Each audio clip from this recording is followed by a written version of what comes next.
হকটা বলার কারণে, সঠিকটা উপস্থাপন করার কারণে কিছু ইবলিস আছে, মুফতি মার্কা কিছু ইবলিস আছে। এই ইবলিস বিভিন্ন জায়গায় ছড়িয়ে দিচ্ছে। আমাকে অনেকে প্রশ্ন করছে, আপনি নাকি নিষিদ্ধ বক্তা, নিষিদ্ধ তালিকায় নাকি আপনার নাম আছে। থানায় থানায় জমা দিচ্ছে, এসপি কে বুঝাচ্ছে, ওসি কে বুঝাচ্ছে, পুলিশকে বুঝাচ্ছে, গোয়েন্দাকে বুঝাচ্ছে যে মুজাফফর বিন মহসিন নিষিদ্ধ বক্তা, এর ওয়াজ করা বন্ধ বুঝাচ্ছে। কি কারণে? মুজাফফর বিন মহসিন নাকি জেএমবির সাথে জড়িত। এই রকম মুফতি মার্কা ইবলিসের মুখে মানুষও পেশাব করে রে ভাই, শয়তানি পেশাব করে মুখে। এত বড় মিথ্যা কথা আমার নামে বলতে পারে? আস্তাগফিরুল্লাহ। খুলনায় এক থানায় অভিযোগ দিয়েছে এক ইবলিস মার্কা এক মুফতি। বাগেরহাট থানায় অভিযোগ দিয়েছে, এই তালিকা দিয়েছে, আমার নাকি নিষিদ্ধ ঘোষিত বক্তার তালিকা আছে। এই মিথ্যাচার যারা করছে তাদের বিরুদ্ধে আল্লাহর কাছে বিচার দিলাম। আমি আলহামদুলিল্লাহ বলছি, আগে প্রথম ব্যক্তি বাংলাদেশে জঙ্গিবাদের বিরুদ্ধে প্রথম বই আল্লাহ আমাকে দ্বারা লেখাইছেন। শুধু তাই না, 2005 সালের 15ই ডিসেম্বর বৃহস্পতিবার জাতীয় ওসমানী স্মৃতি মিলনায়তনে ঢাকায় আমাকে 5 শতাধিক আলেমের সামনে প্রথম পুরস্কার হিসাবে আমাকে ঘোষণা করা হয়, সম্মানিত করা হয়, আমাকে সম্মানী দেওয়া হয়। আমার হাতে পুরস্কার তুলে দেন তৎকালীন সময়ের জাতীয় মসজিদের বাইতুল মোকাররমের খতিব ওবাইদুল হক সাহেব রাহিমাহুল্লাহ। আরেকজন ছিলেন পুরস্কার দেওয়ার সময় ছবি পর্যন্ত পত্রিকায় আসছে, সেটা হলো মৌলানা মহিউদ্দিন খান, মাসিক মদিনার সম্পাদক। আরেকজন ছিলেন পীর সাহেব ফুরফুরা পীর আব্দুল কাহার সিদ্দিকী, তিনিও মারা গেছেন। আরেকজন ছিলেন বসুন্ধরার আব্দুর রহমান সাহেব, তিনিও মারা গেছেন। আরেকজন ছিলেন সর্বশেষ মারা গেছেন জেলখানায়, আল্লামা দিলের হোসেন সাইদি সাহেব।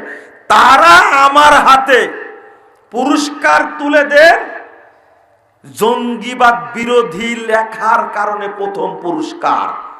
যদি আমাকে দায়ী করো ইবলিস, মুফতি নামের ইবলিস, আমি বলি তুমি তাহলে মরণোত্তর মামলা দাও খতিব ওবায়দুল হক সাহেবের উপরে, মরণোত্তর মামলা দাও মহিউদ্দিন খানের উপরে, মামলা দাও তুমি আব্দুল কাহার সিদ্দিকের উপরে। লজ্জা নাই, শরম নাই? এই বইটাই বের হয়েছে ভ্রান্তির বেড়া জালে একামতে দিন, সেই 2013 সালে বই বের করেছে। এই বই এখন আমার কাছে ছিল, আমার কাছে আছে। তো কি বলবো, যারা এভাবে মিথ্যাচার করে শুধু আমার দাওয়াত বন্ধ করবে এই জন্য মিথ্যাচারটা করছে, তাই না? আমি গোয়েন্দা বাহিনীকে বলবো তদন্ত করুন। একজন ফাসেক যারা দেশে বিশৃঙ্খলা সৃষ্টি করতে চায়, প্রশাসনের মধ্যে বিভ্রান্তি সৃষ্টি করতে চায়, এই ফাসেককে তদন্ত করুন, ধরুন আগে কে কোথায় এই তালিকা পেল। বাংলাদেশে সব জায়গায় কথা বলছি, কোনো বাধা আছে? আলহামদুলিল্লাহ কোনো বাধা নেই। যদি একজন রাষ্ট্রের দায়িত্বশীল, চিন্তা করেন পররাষ্ট্র প্রতিমন্ত্রী শাহরিয়ার আলম, আমাদের মাদ্রাসার পাশে তার বাড়ি, দারুল হুদা ইসলামী কমপ্লেক্স, বাঘাসারঘাটের এমপি না পররাষ্ট্র প্রতিমন্ত্রী, তার বাড়িটা আমাদের মাদ্রাসার পাশেই। তিনি প্রতি সম্মেলনে মাদ্রাসায় থাকেন, প্রধান অতিথি বক্তব্য দেন। আমি নিষিদ্ধ বক্তা হলে আমি কি আয়োজন করতে পারতাম?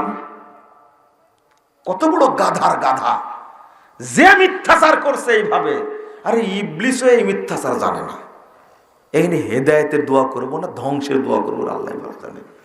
যে দাওয়াতি কাজ বন্ধ হয় এই মিথ্যাচারের কারণে, তা আল্লাহর কাছে বদদোয়া করলাম, আল্লাহর কাছে অভিযোগ দিলাম, আল্লাহ তুমি এদের ব্যবস্থা নিও। ব্যবস্থা আল্লাহ নিবে ইনশাআল্লাহ। আপনারা ধৈর্য ধারণ করে অনেক সময় এদের কথা শুনলেন। আমরা আপনাদের বোঝানোর চেষ্টা করেছি একটা বিষয়, যে বিষয়টা এখন বলবো, যে বায়াত যেটা বলে সেটা হলো, কি বলবো আপনাকে, এটা খলিফার হাতে বায়াত করা। কার কাছে?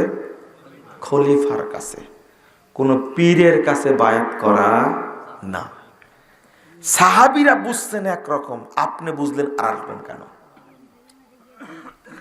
ইমাম ইবনু তাইমিয়া রহিমাহুল্লাহ তিনি বলছেন, যাকারা সাল্লাল্লাহু আলাইহি ওয়াসাল্লাম আল বুগাত আল খারিজিন অন তাআতিস সুলতান, যারা খলিফার, মুসলিম খলিফার আনুগত্য থেকে বেরিয়ে গেছে তাদের জন্য এই শাস্তি। এবং আলবানী বলছেন, ইলাম আন্নাল আইদ আল মাযকুর লিমান খারাজা আন তাআতিস সুলতান জামাতিল মুসলিমিন, মুসলিম জামাত থেকে এবং মুসলিম খলিফার আনুগত্য থেকে যে বেরিয়ে গেল তার জন্য শাস্তি।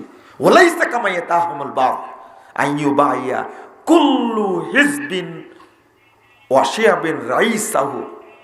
এর অর্থ এটা নয় যে প্রত্যেক দলীয় নেতার হাতে তার লোকেরা বায়াত করবে, এর অর্থ এটা নয়। আলবানী রহিমাহুল্লাহ বলছেন, আমি আপনাদের বোঝাতে চাচ্ছি যে যেটা হাদিস যেভাবে বুঝেছেন সাহাবা একরাম আল্লাহ রাসূল, ওর বাহিরে বোঝা যাবে না। বাংলাদেশে মুসলিম খলিফা আছে? আছে কেন? আছে না? আছে না? যান বায়াত করেন, করা যাবে? খলিফা নাকি? তো আপনি কিভাবে এই বায়াতের হাদিস পেশ করেন? এভাবে চলবে না। এই পীর ফকিরের বায়াত চলবে না। অথচ এই হাদিসটাই পেশ করছে বায়াতের জন্য, তাই না? ভুল হচ্ছে। ওই যে বলছি, যখন নিজের গায়ে কাঁটা লাগেছে তখন চুপচাপ থাকি। আগে যখন উদাহরণ দিলাম তখন কিছু মনে হলো না আপনাদের কাছে। বারাকাল্লাহ ফিকুম ওয়া জাযাকুমুল্লাহ খায়রান।